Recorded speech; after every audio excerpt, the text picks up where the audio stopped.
Bismillahirrahmanirrahim. Assalamu alaikum. In today's video, we are going to talk about Bell's palsy symptoms.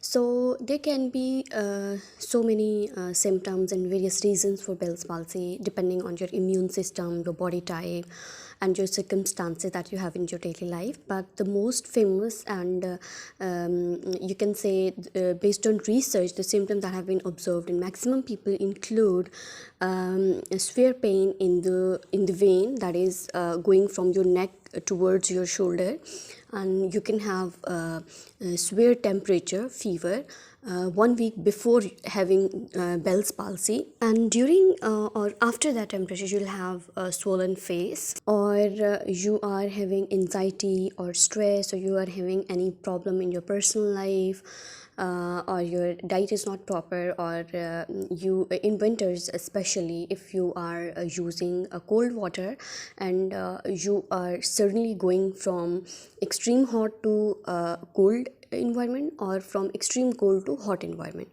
So these are the main symptoms that have been observed in maximum people. So whenever you feel these symptoms in your body, you should immediately consult to your physician or to your doctor. If you have liked this video, don't forget to subscribe to this channel.